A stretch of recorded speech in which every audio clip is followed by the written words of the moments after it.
చూస్ country delight, live better. ఇప్పుడే country delight యాప్ని download చేసుకోండి.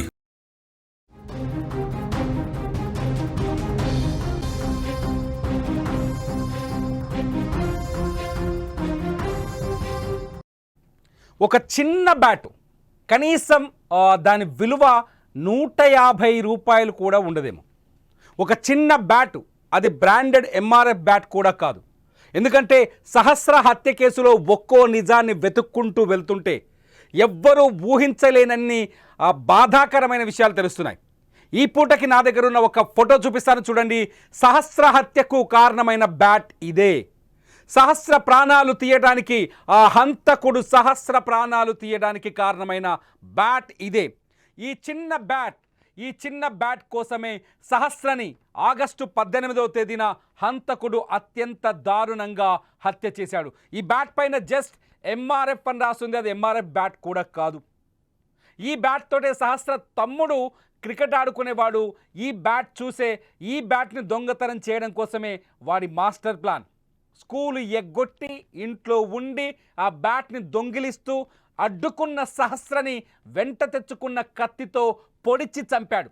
ఒక్కసారి కాదు, 21 సార్లు పొడిచి చంపాడు. జస్ట్ ఆఫ్టర్ ఆల్ ఈ చిన్న బ్యాట్ కోసం. అంటే నిందితుడి బ్రెయిన్లో క్రైమ్ ఏ స్థాయిలో ఇరుక్కుపోయిందో, క్రైమ్ మెంటాలిటీ ఎలా ఉందో మనం ఇక్కడ అర్థం చేసుకోవచ్చు. బంగారం లాంటి సహస్రని పొట్టన పెట్టుకుంది ఈ యొక్క చిన్న బ్యాట్ కోసం మాత్రమే. బంగారం లాంటి సహస్రాన్ని చంపింది ఈ చిన్న బ్యాట్ కోసం మాత్రమే. ఈ చిన్న బ్యాటే సహస్ర ప్రాణాలు తీసింది. కరెక్ట్గా 150 రూపాయల విలువ కూడా ఉండదు ఈ బ్యాట్. జస్ట్ 150 రూపీస్ కూడా ఉండదు. ఎవరైనా తల్లిదండ్రులు చూస్తుంటే, ఈ వీడియో చూస్తుంటే మీరు చెప్పండి, ఈ బ్యాట్ విలువ ఎంత ఉంటుంది? ఒక నిండు ప్రాణాన్ని బలి తీసుకుంది. విచిత్రం ఏంటంటే సహస్ర తండ్రి చెప్తున్నాడు, హత్య చేసిన తర్వాత, హత్య జరిగిన తర్వాత కుటుంబం అంతా కన్నీరు పెట్టుకుంటూ ఉంటే ఆ హంతకుడు సహస్ర తమ్ముడు దగ్గరకు వచ్చి ఓదారుస్తున్నాడంట, అయ్యో ఏడవకు అని.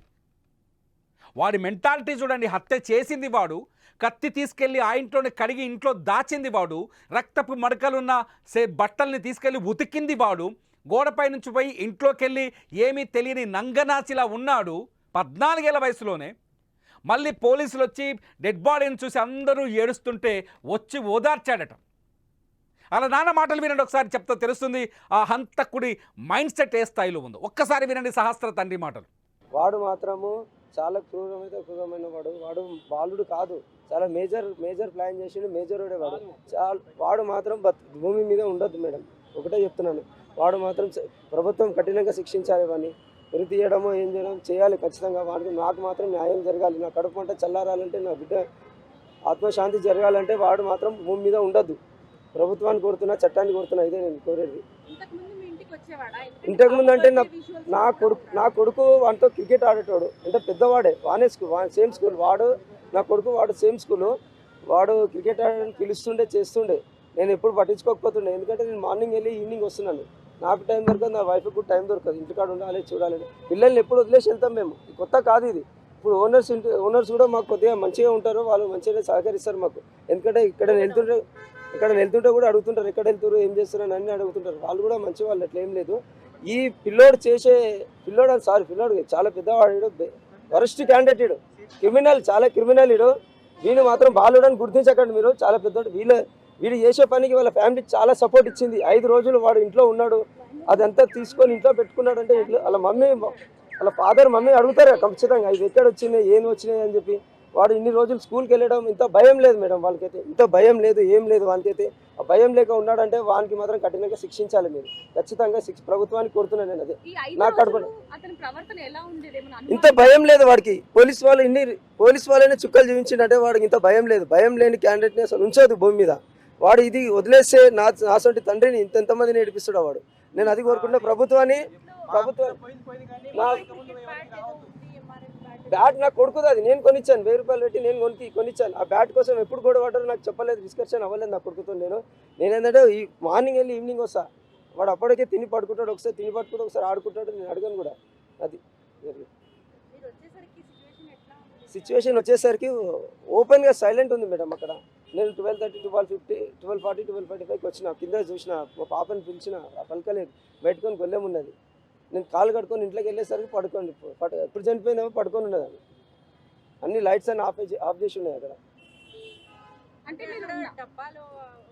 అవన్నీ ఏం చూడలేదు నేను పాపని చూడగా నాకు మైండ్ ఏం పనిచేయలేదు. నేను ఏడ్చుకుంటా వచ్చేసరికి కిందికి ఊరికొచ్చారు. పోలీసు వాళ్ళకి ఫోన్ చేశారు, అంబులెన్స్కి ఫోన్ చేశారు, అక్కడక్కడ జరిగిపోయింది. నాకు ఏం టైం ఇవ్వలేదు పోలీసు వాళ్ళు. నా ఏడుపు, నా బాధ అదే. నేను మళ్ళీ బయటకు వచ్చి ఏడ్చుకుంటూ వచ్చి ఆ పిల్లోని అడిగిన, అరే ఎవరైనా వెంకట్ ఇక్కడ వచ్చి ఎవరైనా పిలిచిరా అంటే, అవును అంకుల్ మీ పాప డాడీ డాడీ అని 4 times పిలిచింది. నేను వీడే చెప్పాడు. వీడు చెప్పింది నాకు ఆ మైండ్ నాకు వెలగలేదు, నా కళ్ళల్లో నీళ్ళు ఆగలేదు.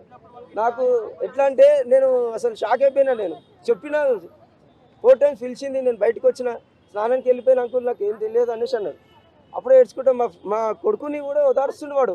ఏడవక అని చెప్పి ఓదారుస్తుండే. పక్కనే ఉన్నాడు వాడు, పక్క బిల్డింగ్లో పక్క బిల్డింగ్లో ఉండి చూస్తున్నాడు వాడు. స్పాట్కి రాలే, పక్క బిల్డింగ్లో ఉండి చూస్తున్నాడు వాడు.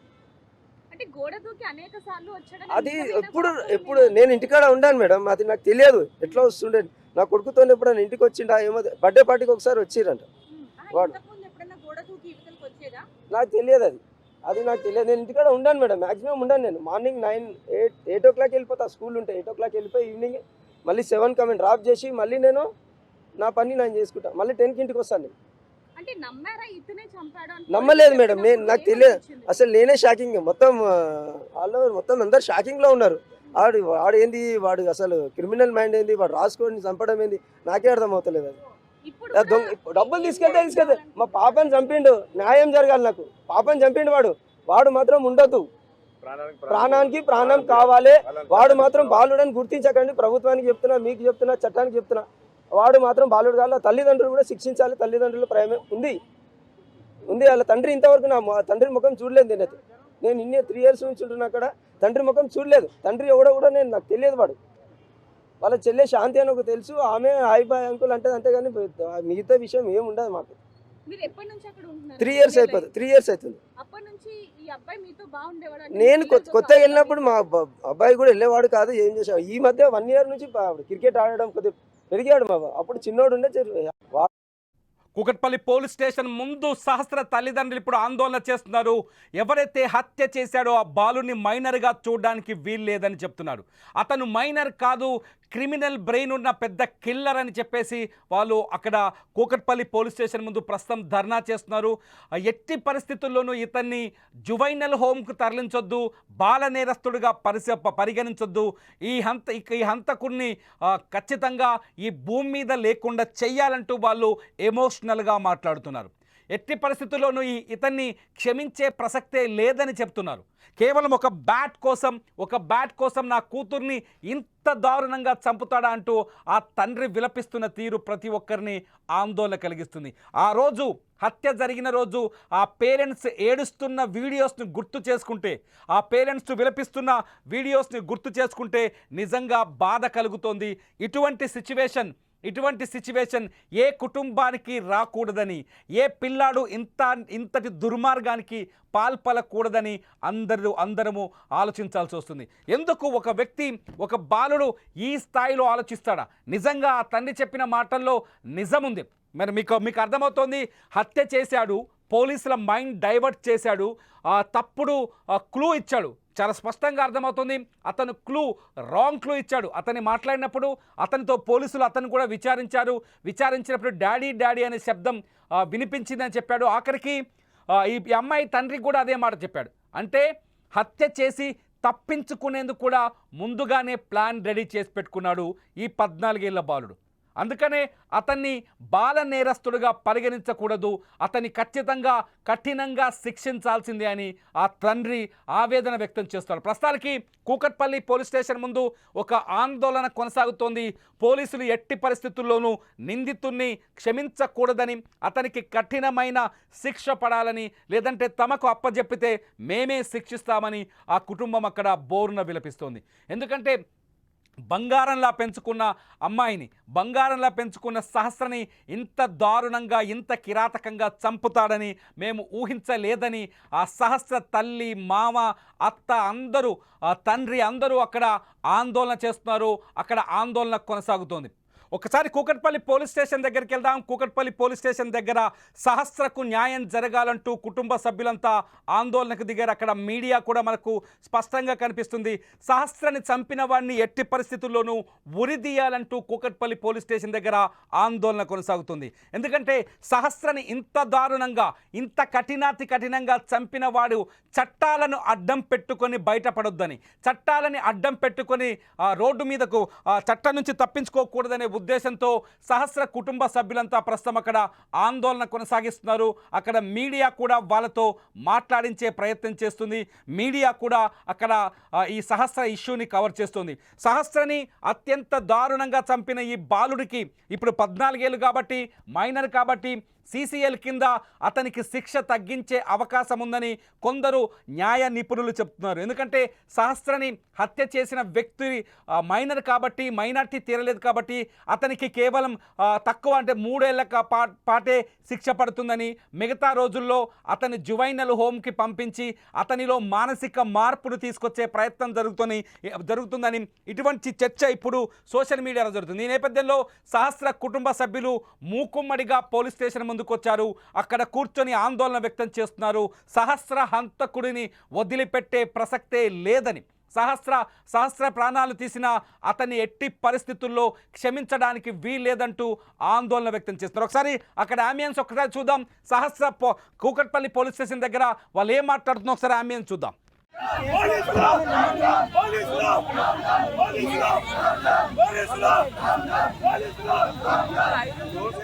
అది ప్రస్తుతానికి కూకట్పల్లి పోలీస్ స్టేషన్ దగ్గర పరిస్థితి. సహస్ర ఫ్యామిలీ ఆందోళనకు దిగింది.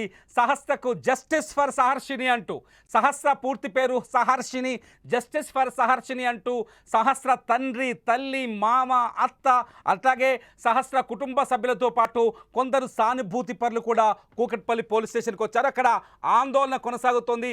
ఎట్టి పరిస్థితుల్లోనూ సహస్రని హత్య చేసిన ఆ నిందితుడికి శిక్ష తగ్గించడానికి వీల్లేదు. ఆ నిందితుడిని మాకు అప్పచెప్తారా, మేమే శిక్షిస్తాం, మేము ఖచ్చితంగా అతన్ని కఠినంగా శిక్షిస్తామంటూ సహస్ర కుటుంబం కానీ, తండ్రి కానీ, కుటుంబ సభ్యులు కానీ ఆందోళన వ్యక్తం చేస్తున్నారు, ధర్నా చేస్తారు. ప్రస్తుతం కూకట్పల్లి పోలీస్ స్టేషన్ దగ్గర ఉద్రిక్త పరిస్థితి కనిపిస్తుంది. మీరు విజువల్స్లో చూస్తున్నారు. సుమన్ టీవీలో ఎక్స్క్లూజివ్గా కూకట్పల్లి పోలీస్ స్టేషన్ దగ్గర నిజంగా తల్లిదండ్రులకు అంత ఆవేదన ఉంటుంది, నిజంగా ఆ తండ్రికి అంత కసి ఉంటుంది, ఆ తల్లికి అంత బాధ ఉంటుంది. ఈ భూమి మీద కూతురిని అత్యంత ప్యూర్ ప్రేమ కలిగేది కేవలం తల్లిదండ్రులకు మాత్రమే. అటువంటి బంగారంలా పెంచుకుంటున్న ఆ తండ్రి మాటలు వింటుంటే గుండె రగిలిపోతుంది. బంగారంలా పెంచుకుంటున్న ఆ అమాయకురాలైన బాలికని అత్యంత దారుణంగా హత్య చేసిన నిందితుడికి శిక్ష తగ్గితే ఎవ్వరూ భరించలేని పరిస్థితి ఉంటుంది. ప్రస్తుతం కూకట్పల్లి పోలీసుల దగ్గర సిచ్యువేషన్ చూస్తున్నారు. మీరేమనుకుంటున్నారు? పోలీసుల ముందు ధర్నా చేస్తున్న సహస్ర కుటుంబ సభ్యులకు మీరు మద్దతు ఇస్తున్నారా? నిజంగా సహస్రకి అతన్ని ఎవరైతే సహస్రని హత్య చేశాడో ఆ నిందితుడికి శిక్ష తగ్గుతుందనే చర్చ నేపథ్యంలో అతనికి ఎటువంటి శిక్ష విధించాలని మీరు కోరుకుంటున్నారు? ఖచ్చితంగా ఈ వీడియో కింద కామెంట్ చేయండి.